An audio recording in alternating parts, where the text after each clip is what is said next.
Alhamdulillah, alhamdulillahi hamdan katsiran tayyiban mubarakan fih kama yuhibbu rabbuna wa yardah.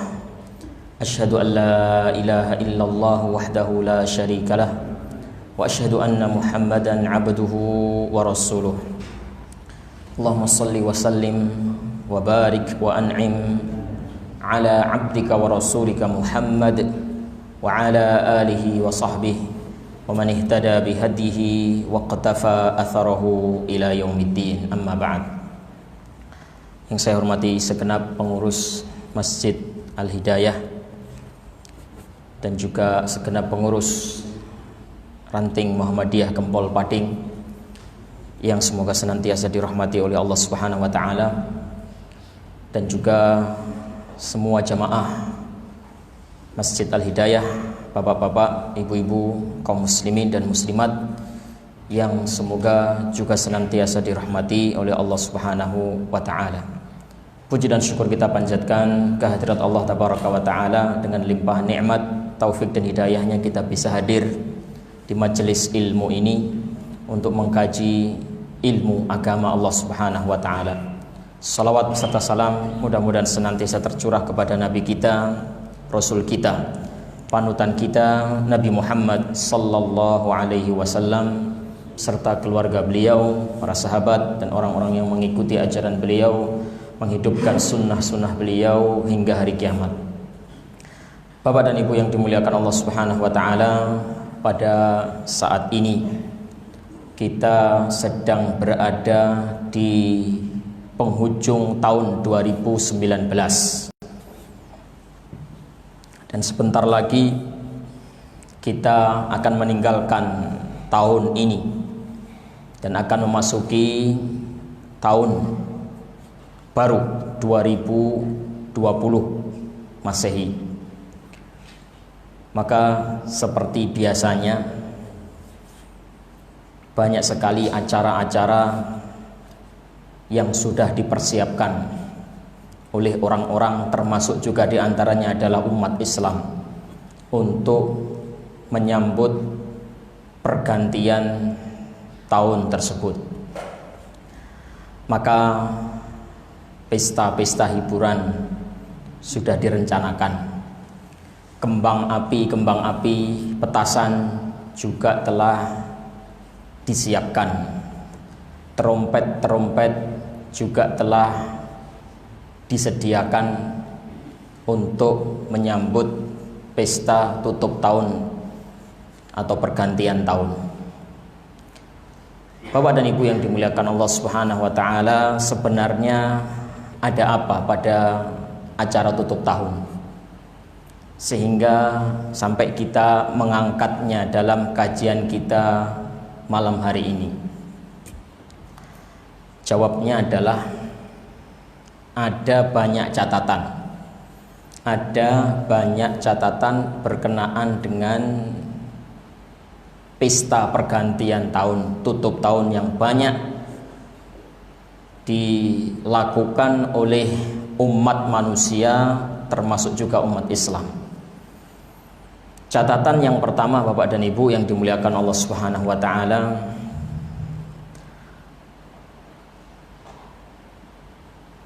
tahun baru yang akan diperingati oleh umat manusia, tak terkecuali umat Islam, ini tahun baru dari penanggalan apa? Nah, ini catatan pertama yang perlu kita renungkan. Penanggalan apa? Penanggalan Islamkah atau tidak? Mau dijawab penanggalan Islam, kok bukan? Mau dijawab bukan penanggalan Islam, kok kita masih pakai? Apa kira-kira jawabnya apa? Ya tegas saja, itu bukan penanggalan Islam. Tidak usah ragu-ragu. Karena penanggalan Islam itu sebagaimana difirmankan oleh Allah Subhanahu wa taala di dalam Al-Qur'an, Inna iddatas syuhuri indallahi ithna asyara syahran fi kitabillah Yawma khalaqas samawati wal ard minha arba'atun hurum dzalikad dinul qayyim fala tadlimu fihinna anfusakum. Sesungguhnya jumlah bulan yang teranggap di sisi Allah Subhanahu wa taala dalam ketetapan Allah Subhanahu wa taala tatkala Allah ciptakan langit dan bumi ini itu berjumlah 12. Ini Pak, tanggalan yang dianggap di sisi Allah itu 12 bulan jumlahnya.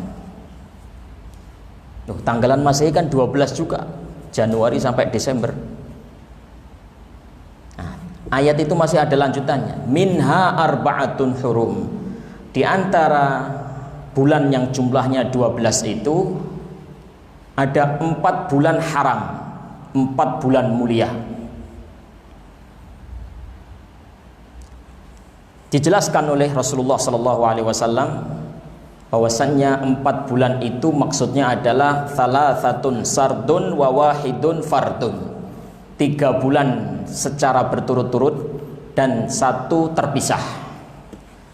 3 bulan yang datang secara berturut-turut itu adalah Dzulqa'dah, Dzulhijjah, Muharram. Adapun 1 yang terpisah adalah Rajab. Nah, jadi berdasarkan ayat ini 12 bulan yang berada di sisi Allah Subhanahu wa taala dalam ketetapan Allah Subhanahu wa taala itu ya 12 bulan yang ada 4 bulannya tadi, 4 bulan haramnya tadi. Dan dijelaskan oleh Rasulullah ternyata bukan Januari, Februari, September, Oktober, Desember, bukan. Ternyata adalah Dzulqa'dah, Dzulhijjah, Muharram dan Rajab. Inilah berarti yang dimaksud 12 bulan itu 12 bulan Hijriyah, bukan 12 bulan Masehi. Dan kalau kita mencermati Bapak dan Ibu, ibadah-ibadah yang dikaitkan dengan penanggalan di dalam Islam ini selalu yang dijadikan patokan itu adalah tanggalan Hijriyah. Di dalam Islam ada ibadah yang agung, puasa wajib, yang mana itu adalah merupakan bagian dari rukun Islam yang 5. Dan Allah Subhanahu wa taala telah memilih bulan khusus, bulan tertentu untuk dijadikan sebagai bulan puasa. Bulan apakah itu? Bulan Ramadan, bukan Agustus, September, Oktober. Puasa Ramadan, bukan puasa Agustus, bukan puasa April. Allah Subhanahu wa taala juga mensyariatkan ibadah agung yang merupakan bagian dari rukun Islam yang 5 juga. Ibadah haji. Syiar Islam yang sangat besar, bahkan rukun Islam. Berkumpulnya manusia di padang Arafah menunaikan ibadah yang sangat agung, dan Allah telah menetapkan bulan khusus, bulan tertentu untuk dijadikan sebagai bulan haji, yaitu bulan Dzulhijjah. Lagi-lagi Dzulhijjah, tadi sudah Ramadan, sekarang Dzulhijjah. Mana giliran Agustus dan Mei dan April? Belum ada. Allah Subhanahu wa taala menurunkan Al-Quran dan telah memilih bulan khusus, bulan mulia sebagai bulan turunnya Al-Quran, yaitu bulan Ramadan juga. Jadi intinya semua ibadah yang ada kaitannya dengan penanggalan yang dijadikan sebagai patokan itu penanggalan Hijriyah. Inilah penanggalan Islam Bapak dan Ibu. Kalau kita kajian-kajian begitu ya, di bulan Ramadan atau menjelang Ramadan itu ada kajian yang berjudul keutamaan bulan Ramadan. Kita tidak pernah mendengar ada ustadz membuka suatu kajian tabligh akbar berjudul keutamaan bulan April. Tidak pernah ada. Kalau menjelang Dzulhijjah begitu Bapak dan Ibu, menjelang musim haji, ada kajian keutamaan bulan Dzulhijjah. Keutamaan bulan Dzulhijjah, pahala-pahala amalan-amalan khusus yang hendaknya diperbanyak di bulan Dzulhijjah. Banyak kajian dengan judul seperti itu. Tapi tidak pernah kita dengar ustadz membuka kajian judulnya keutamaan bulan Januari.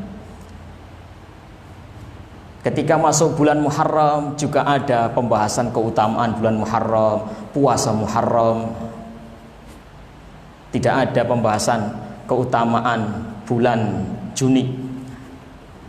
Jadi semua ibadah-ibadah yang kaitannya dengan penanggalan dan keutamaan-keutamaan itu semuanya diletakkan oleh Allah Subhanahu wa taala di bulan-bulan Hijriah. Makanya Bapak dan Ibu yang dimuliakan Allah Subhanahu wa taala, dalam sebuah hadis, muru auladakum bis-shalah wa hum abna'us sab'in. Perintahkan anak-anak kalian untuk sholat ketika mereka sudah berumur 7 tahun. Jangan dikira 7 tahun itu kalau anak tanggal 7 Agustus lahir 2001 berarti 2008 tanggal 7 Agustus juga. Jangan dikira seperti itu.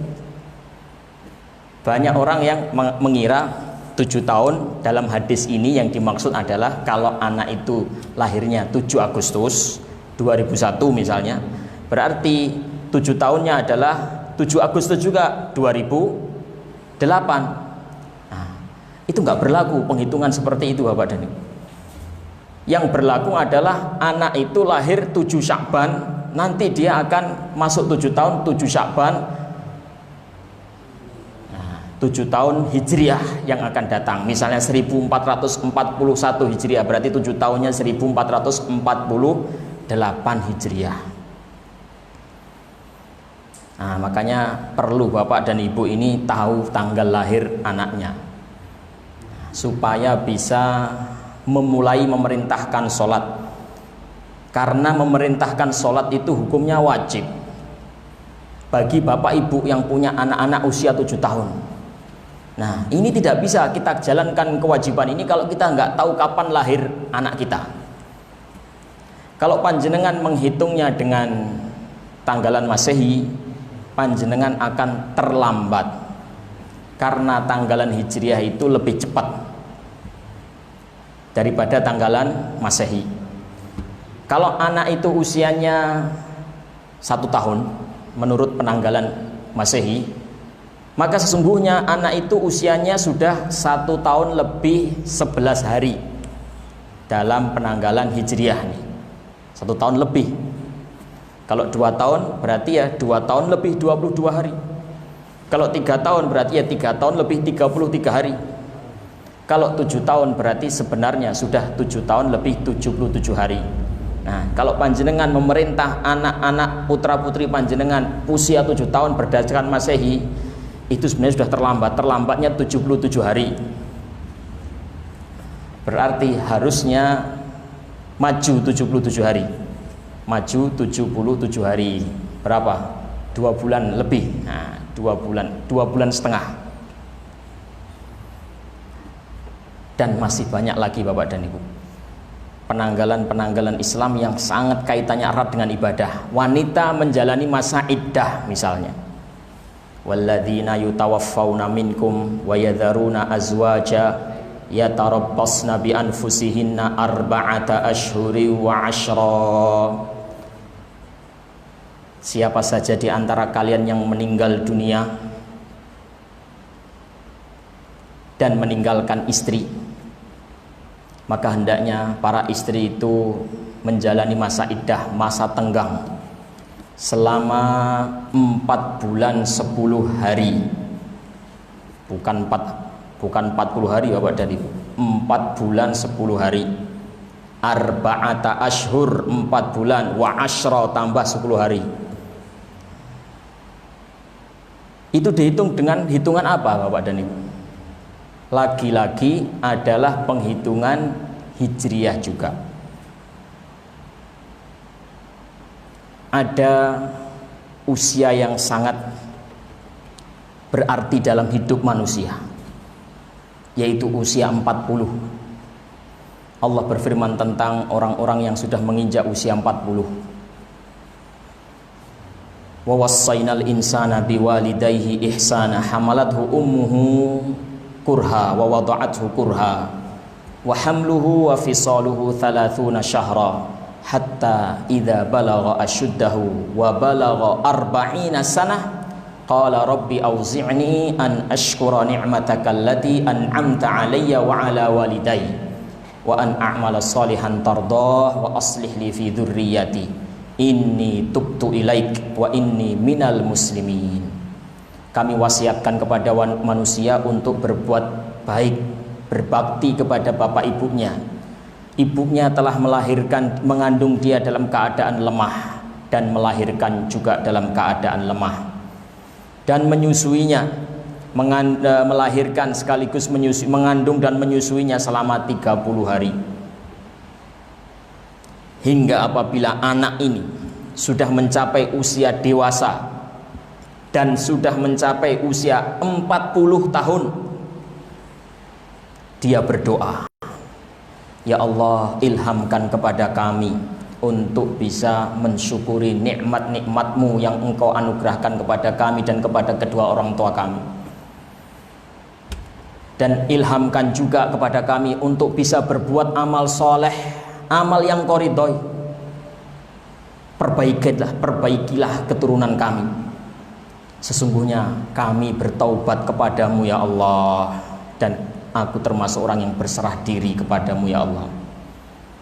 Nah, ini dari Al-Quranul Karim ya, peringatan kepada orang yang usianya sudah mencapai 40, usia introspeksi diri, usia berbenah diri.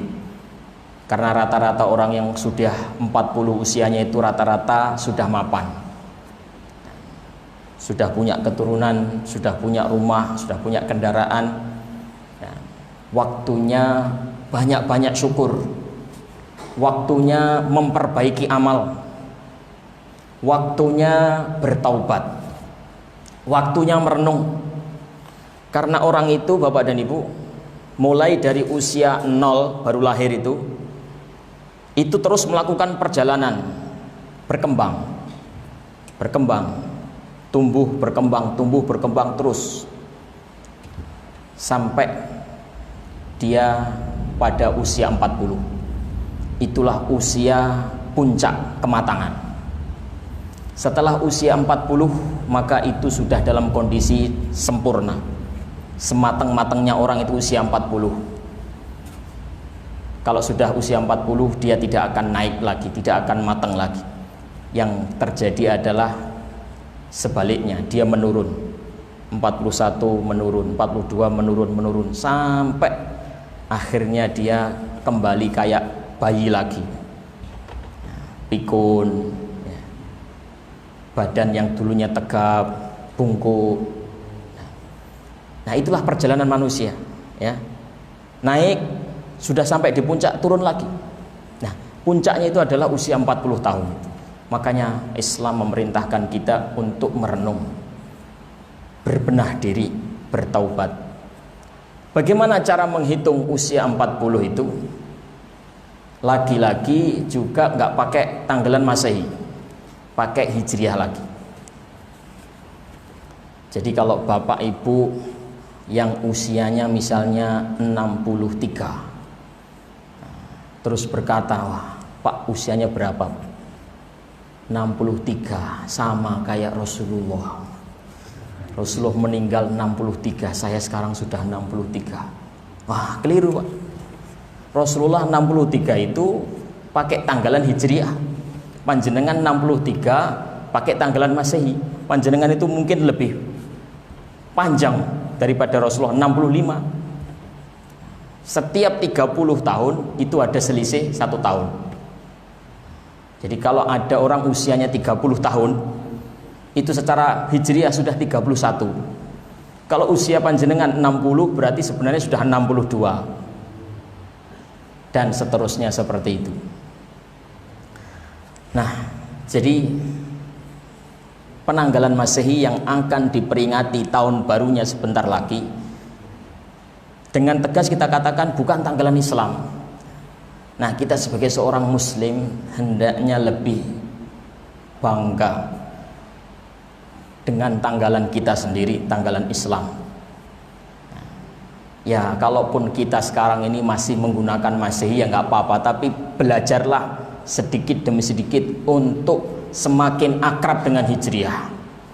Nah, makanya kalau ada kajian-kajian, jadwal-jadwal pengajian atau undangan temanten atau undangan apa, cantumkan Hijriah. Acara walimah nikah di rumah Bapak A. Nah, tempat dan tanggal 10 Muharram misalnya 1442 Hijriah, baru bertepatan dengan, dulu kan Hijriahnya, jangan Masehinya dulu. Bikin undangan takmir masjid misalnya, undangan rapat takmir masjid atau undangan rapat ranting. Nah, maka dalam undangan itu cantumkan mengundang Bapak Ibu untuk rapat pada hari tanggal Selasa 10 Rabiul Akhir 1441 Hijriah, bertepatan dengan Masehinya belakangan aja. Nah, ini Bapak dan Ibu yang dimuliakan Allah Subhanahu wa taala, muslim hendaknya lebih bangga dengan tanggalannya sendiri, tanggalan Islam, dan mulai sekarang membiasakan untuk lebih dekat dengan penanggalan Islam. Yang kedua, catatan berkenaan dengan tahun baru yang kedua adalah setelah kita mengetahui bahwasannya kita ini punya tanggalan sendiri, yaitu tanggalan Hijriyah, berarti yang lebih pantas untuk dirayakan itu sebenarnya tanggalan kita sendiri, tanggalan Hijriyah, tahun baru Hijriyah. Seandainya itu ada contohnya, seandainya yang lebih pantas, lebih berhak untuk kita ramaikan itu tanggalan Hijriyah, tahun baru Hijriyah 1 Muharram, itu yang lebih pas untuk dirayakan. Tapi ternyata sayangnya para sahabat yang mereka lebih berpegang teguh dengan penanggalan Hijriyah ini, ketika memasuki tahun baru Hijriyah ya nggak ada apa-apa, biasa saja. Yang saya ketahui, sependek sepengetahuan saya, tidak ada acara khusus, tidak ada perayaan-perayaan khusus kalau sudah memasuki tahun baru Hijriyah. Kenapa demikian? Karena mereka itu setia dengan 2 hari raya yang sudah dipilihkan oleh Rasulullah SAW. Disebutkan di dalam sebuah hadis yang diriwayatkan oleh Imam An-Nasai, bahwa dari Anas ibn Malik radhiyallahu taala anhu, kana li ahlil madinati yaumani yal'abuna fihima, falamma qadima Rasulullah sallallahu alaihi wasallam al-Madinah qala kana lakum yaumani tal'abuna fihima faqad abdalakumullahu bihima khairan minhuma Aidul Fitri wal Adha. Dahulu penduduk Madinah itu, dahulu ya, sebelum datangnya Rasulullah, mereka itu tiap tahun punya acara perayaan hari besar, di mana mereka itu bermain-main, bersenda gurau, tertawa ria, hura-hura di 2 hari tersebut. Setelah Rasulullah datang ke Madinah, maka Rasulullah berkata kepada penduduk Madinah, wahai penduduk Madinah, sesungguhnya kalian dahulu memiliki 2 hari raya yang kalian selalu berhura-hura, bersenang-senang ya di 2 hari tersebut. Sekarang Allah telah mengganti kalian dengan 2 hari raya yang lebih bagus, Idul Fitri dan Idul Adha. Inilah 2 hari yang dipilihkan oleh Rasulullah SAW, dipilihkan oleh Allah Subhanahu wa taala. Maka para sahabat pun setia dengan 2 perayaan ini, sehingga yang saya ketahui para sahabat itu tidak merayakan selain 2 hari raya ini. Adapun bulan Muharram ya, maka yang ada adalah mengisi bulan Muharram itu dengan amalan-amalan soleh, memperbanyak amal soleh, karena memang itu adalah bulan haram ya, Ashhurul Hurum, salah satu di antara bulan-bulan haram. Bulan-bulan haram itu artinya adalah bulan-bulan yang kalau seseorang itu berbuat dosa, dosanya akan semakin besar. Dan demikian juga kalau orang berbuat kebajikan, amal soleh, maka kebajikan itu nilainya juga semakin besar. Maka yang ada contohnya dari Rasulullah dan para sahabat di awal bulan, yaitu Muharram. Nah, di awal tahun yaitu bulan Muharram, Rasulullah SAW menganjurkan kita untuk mengisi dengan amalan-amalan soleh. Nah, di antaranya adalah puasa Yaumu Ashura, yaitu tanggal 10 Muharram. Jadi seperti itu Bapak dan Ibu yang dimuliakan Allah Subhanahu wa taala. Jadi tanggalan Hijriah itu sebenarnya lebih pantas untuk dirayakan. Tahun baru Hijriah itu sebenarnya lebih pantas untuk diramaikan. Tapi itu pun juga ini para sahabat ternyata tidak terlalu meramaikannya, biasa saja. Maka nasihat saya kepada semua kaum muslimin, di tahun baru nanti, khususnya tepatnya jam 12 malam ya, 1 Januari, selesai dari 31 Desember masuk ke 1 Januari, yaitu jam 12 malam, biasa saja, kayak nggak ada apa-apa. Usahakan seperti itu, karena manusia itu terbagi menjadi 3 di bulan tersebut, di 12, yakni di pergantian tahun itu terbagi menjadi 3. 1, orang yang merayakannya dengan hura-hura, meniup trompet, kemudian menyalakan kembang api, melean bengi, menyalakan klakson, meramaikan alun-alun, meramaikan tempat-tempat hiburan. Golongan pertama yang seperti itu. Golongan yang kedua yang memanfaatkannya untuk muhasabah, untuk menghisap diri ya, untuk melakukan amalan-amalan wirid-wirid khusus, ibadah-ibadah khusus dalam rangka menyambut pergantian tahun. Tahlilan khusus, muhasabah khusus, pokoknya acara-acara Islami tapi khusus menyambut tahun baru begitu.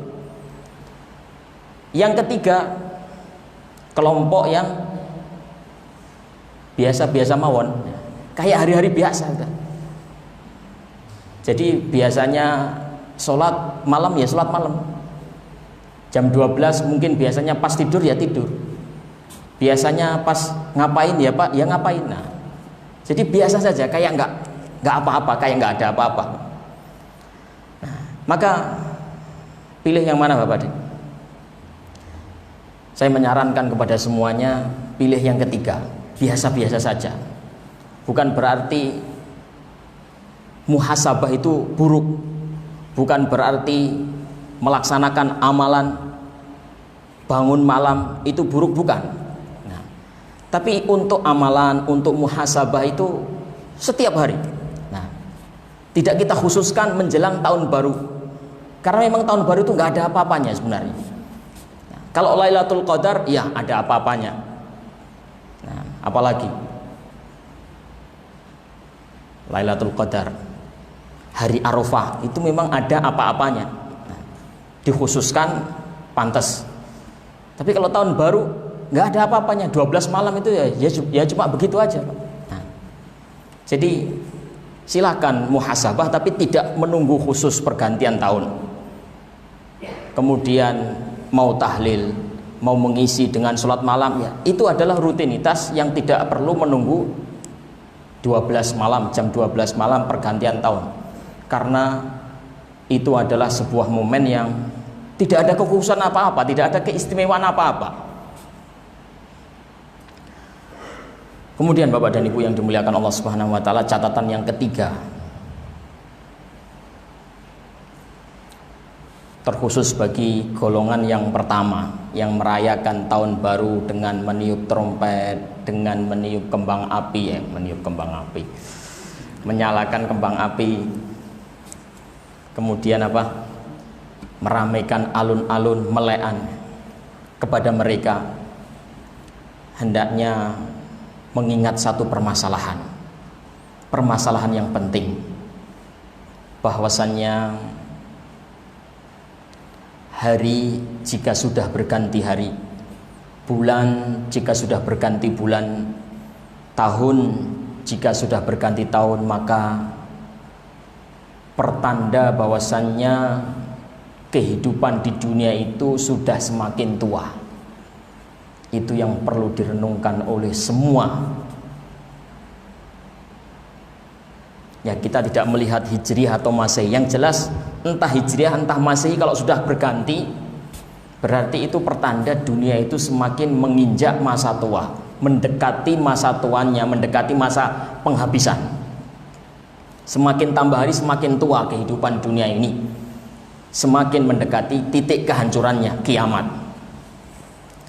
Kalau semua orang mengingat ini, maka tidak ada yang berpesta, tidak ada yang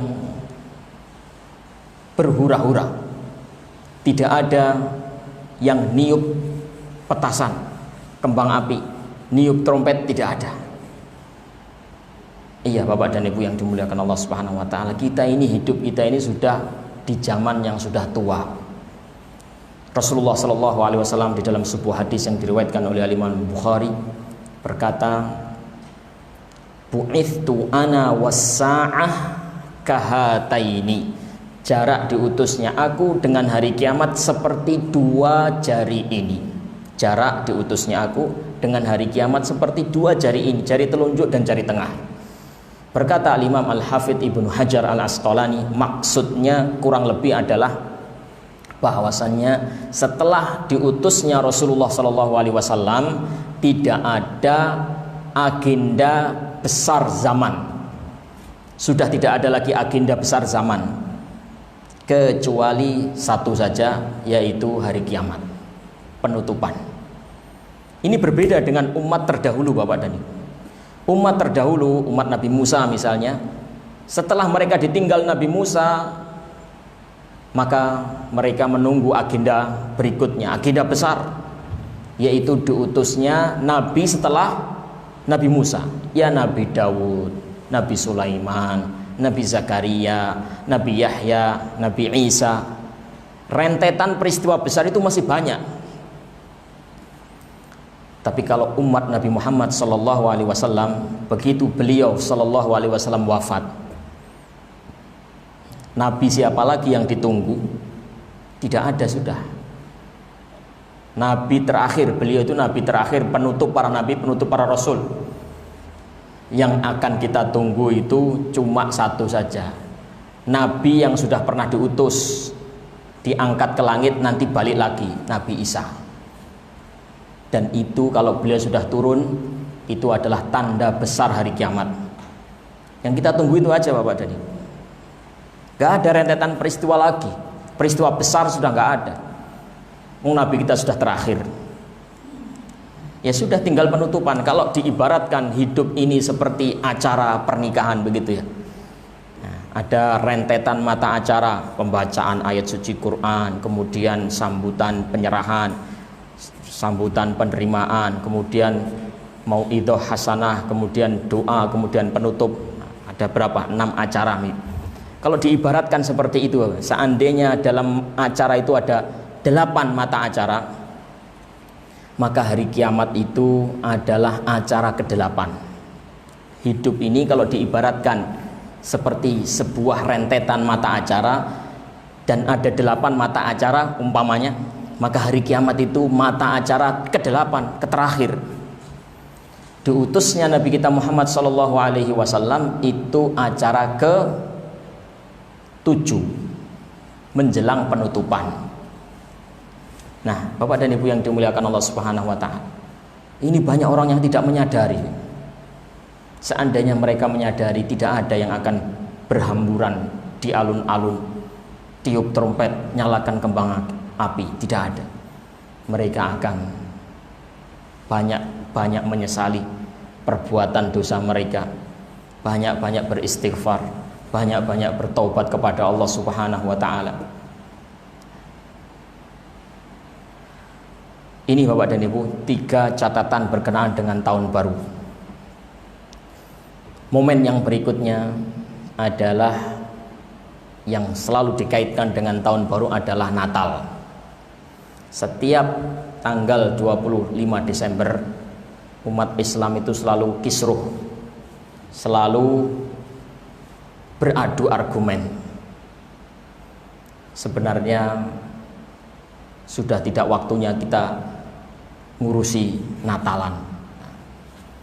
Kita punya prinsip, mari kita pegang. Toleransi di dalam Islam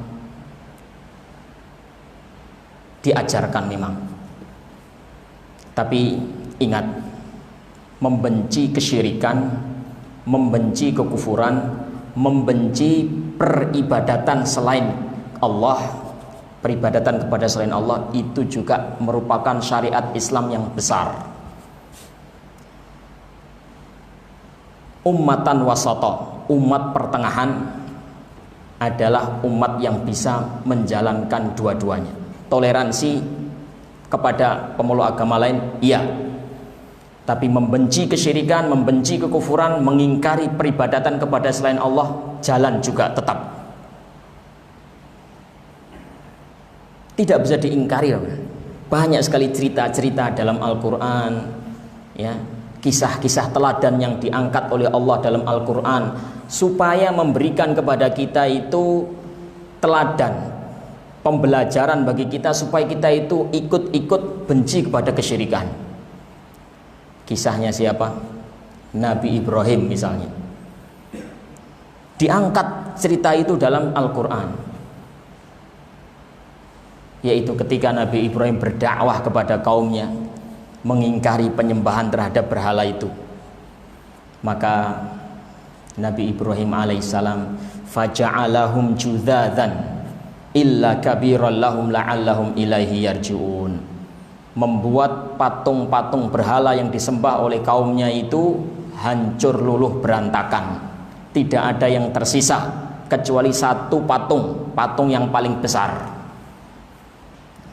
Setelah orang-orang mendatangi patungnya, ternyata patung-patung itu sudah hancur. Nabi Ibrahim ditanya, siapa yang menghancurkan patung-patung ini? Kamu, Ibrahim? Nabi Ibrahim mengatakan, qala bal fa'alahu kabiruhum hadza fas'aluhum in kanu yantiqun. Yang menghancurkan patung-patung kecil ini adalah patung besar itu. Tanyalah kalau memang dia bisa berbicara. Tanya sendiri. Nggak punya hujah, nggak punya jawaban, diam 1000 bahasa, kalah dalil.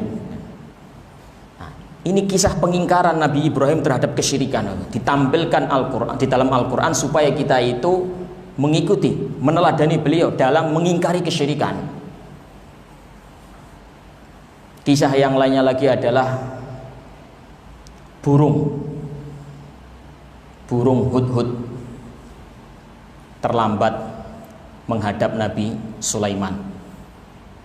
Nabi Sulaiman marah karena burung hudhud ini terlambat. Tapi ternyata setelah datang mengemukakan alasan keterlambatannya, justru Nabi Sulaiman menanggapi dengan serius.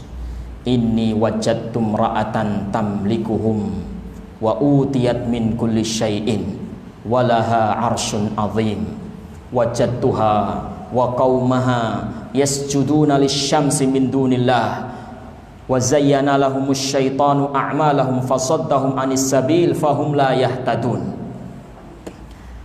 Wahai Nabi Ibrahim, aku datang dari negeri Saba membawa berita yang meyakinkan. Di sana ada wanita yang memimpin negara itu,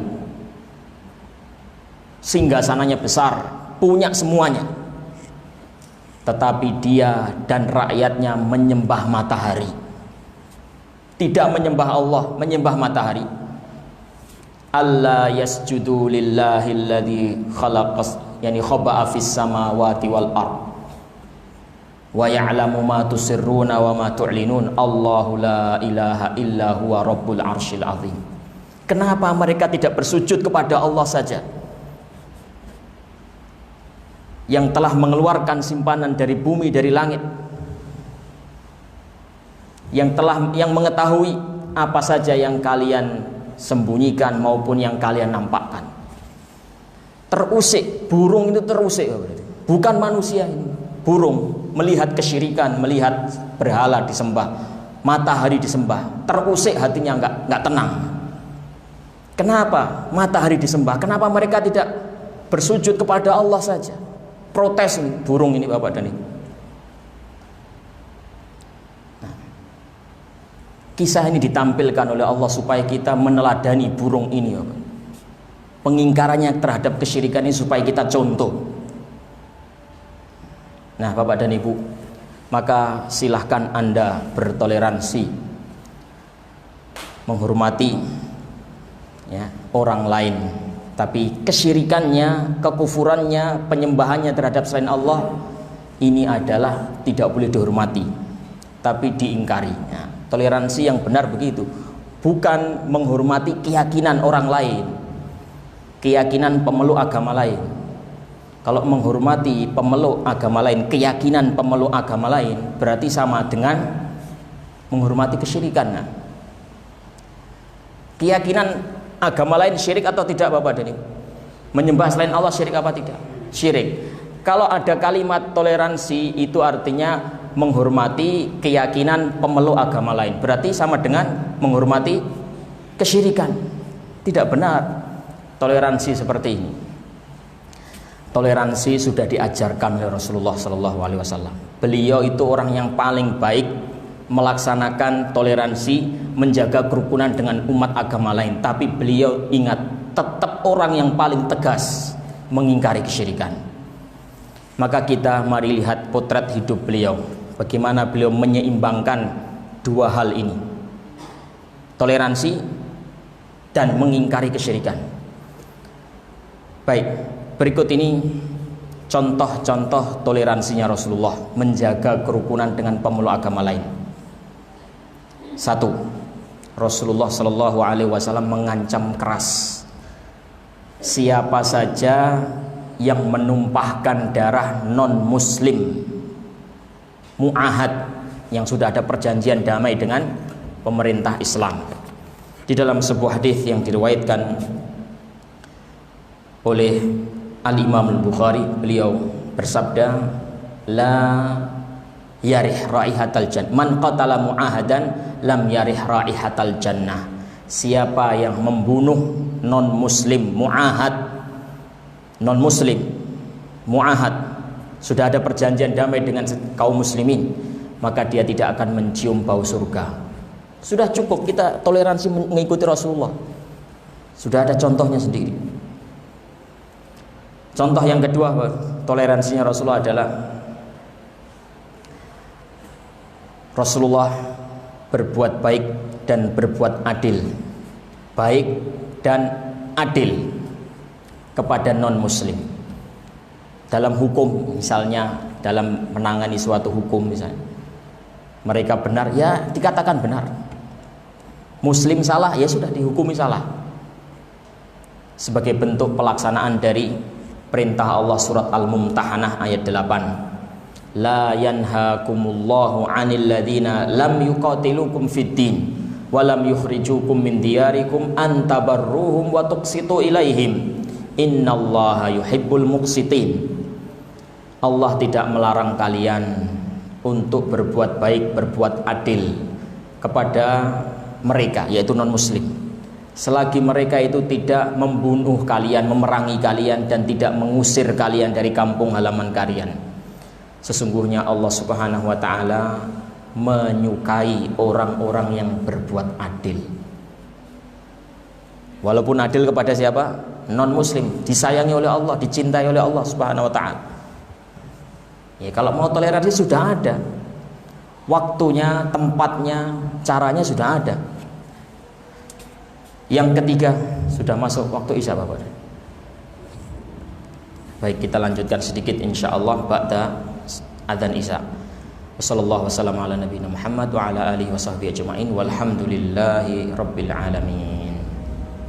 Assalamualaikum warahmatullahi wabarakatuh.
Alhamdulillah wassalatu wassalam ala Rasulillah wa ala alihi wa sahbihi wa mawalah, amma ba'd. Jadi contoh toleransi yang diterapkan oleh Rasulullah tadi yang pertama apa? Rasulullah Shallallahu Alaihi Wasallam mengancam siapa saja yang mengganggu ketenangan non Muslim yang muahad, sudah ada perjanjian dengan negara Islam. Kedua, apa Bapak dan Ibu? Rasulullah menerapkan sifat adil dan baik kepada non Muslim. Di mata hukum mereka sama. Kalau mereka benar, benar. Kalau mereka salah, ya salah. Rasulullah Shallallahu Alaihi Wasallam yang ketiga, menganjurkan untuk memberi hadiah kepada tetangga meskipun tetangga itu non muslim. Dalam sebuah hadis yang diriwayatkan oleh Al-Imam Abu Dawud dan Tirmidzi dari Abdullah ibn Amr ibn As, dia berkata, suatu ketika Abdullah ibn Amr ibn As pulang ke rumah dan orang-orang di rumahnya menyembelih kambing. Ahdaitum li jaril Yahudi, kalian lupa apa tidak menyisihkan jatah hadiah untuk tetangga kita Yahudi ini. Fa inni sami'tu Rasulullah sallallahu alaihi wasallam yaqul lam yazal Jibril yusini bil jar hatta dhanantu annahu sayuwarrithu. Karena saya mendengar Rasulullah sallallahu alaihi wasallam bersabda, Jibril itu terus-terusan mewasiatkan aku untuk baik kepada tetangga, sampai aku mengira nanti tetangga itu dapat warisan juga. Kalau mati dapat warisan. Saking seringnya Jibril mewanti-wanti, menasihati, titip pesen baik sama tetangga. Ini berlaku untuk tetangga muslim maupun non muslim. Makanya Abdullah ibn Amr ibn As menerapkan seperti itu tadi. Lupa enggak jatah untuk tetangga kita Yahudi ini sudah disiapkan apa belum? Jangan lupa. Nah, ini ya. Kemudian Bapak dan Ibu, yang keempat, Rasulullah Shallallahu Alaihi Wasallam menjenguk orang sakit Yahudi yang sakit ini. Sebagaimana disebutkan di dalam sebuah hadis yang diriwayatkan oleh Al-Imam Al-Bukhari dari Anas ibn Malik, dia berkata bahwasannya ketika seorang anak, seorang pemuda dari Yahudi sakit, Rasulullah Shallallahu Alaihi Wasallam menjenguknya. Kemudian Rasulullah Shallallahu Alaihi Wasallam menawarkan la ilaha illallah kepada anak ini. Maka anak ini melihat kepada bapaknya, seolah-olah dia bertanya kepada bapak, piye iki? Pripun? Rasulullah mengajakku masuk Islam. Maka bapak itu mengangguk mengatakan, ati Abul Qasim, ya bunayya ati Abul Qasim, wahai putraku, taatilah Abul Qasim, taatilah Muhammad Rasulullah.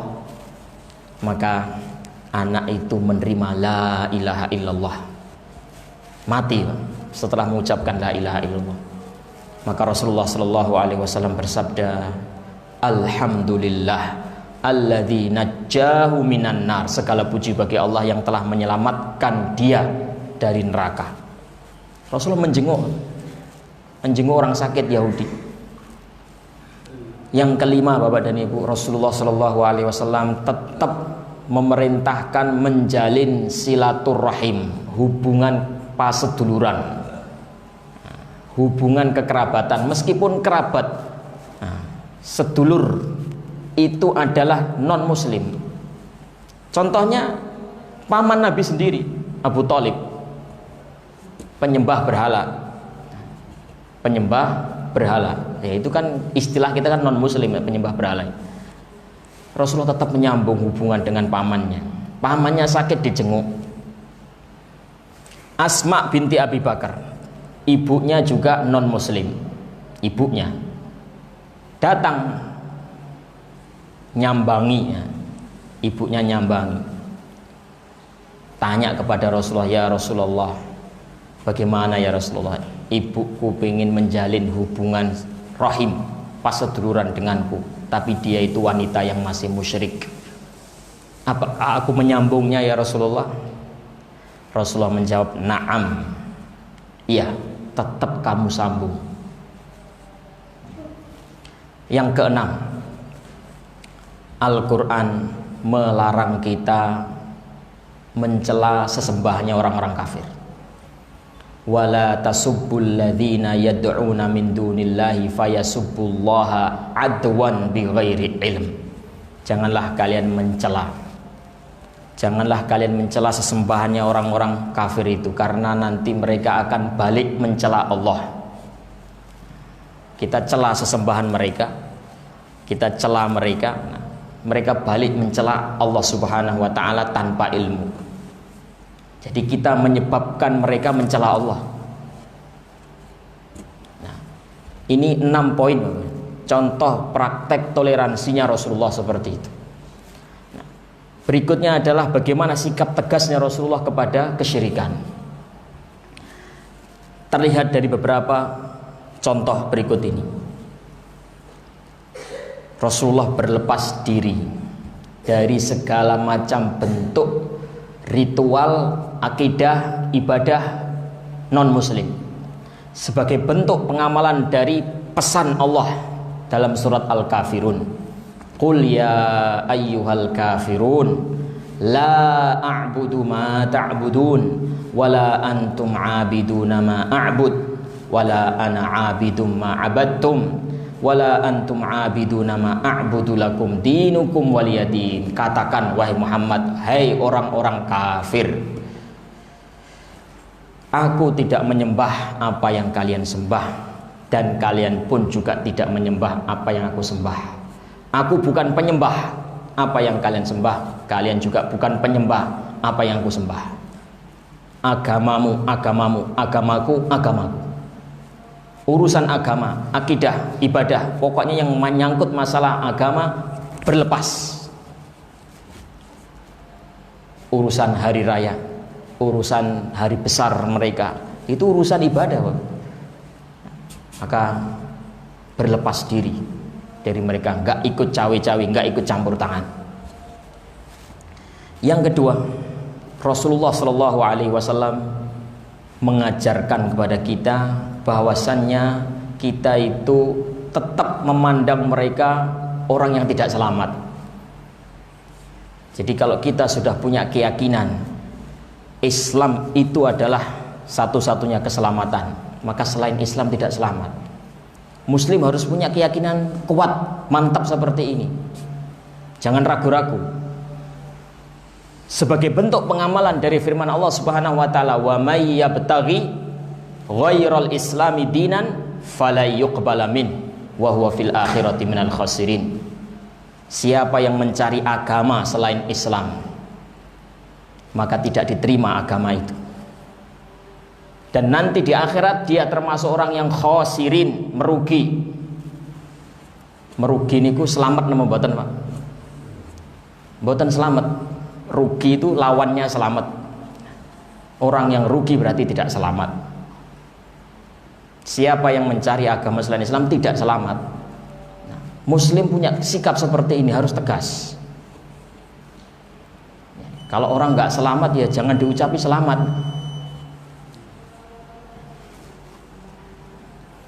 Kemudian Bapak dan Ibu yang dimuliakan Allah Subhanahu wa taala,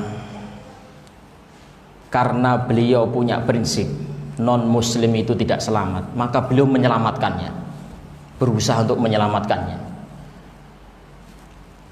Kirim surat Najasyi, kirim surat Raja Romawi, Kaisar Romawi, itu raja-raja non-muslim semua, diajak oleh Rasulullah Shallallahu Alaihi Wasallam, diajak untuk selamat, supaya selamat.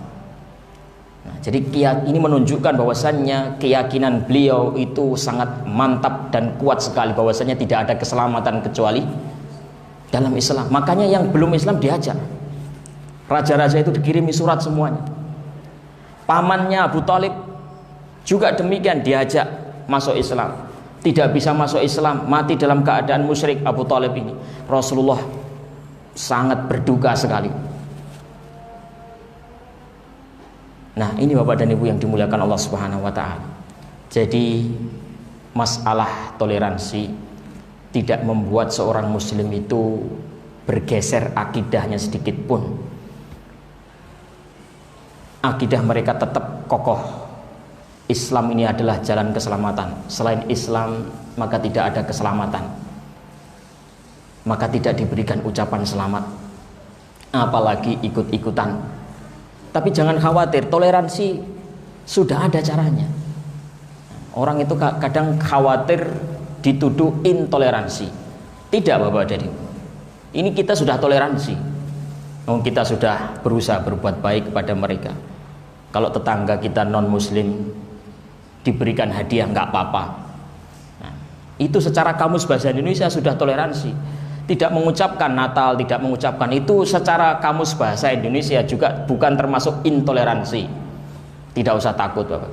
Nah, jadi justru inilah dewasa. Dewasa menyikapi kebinekaan itu seperti ini.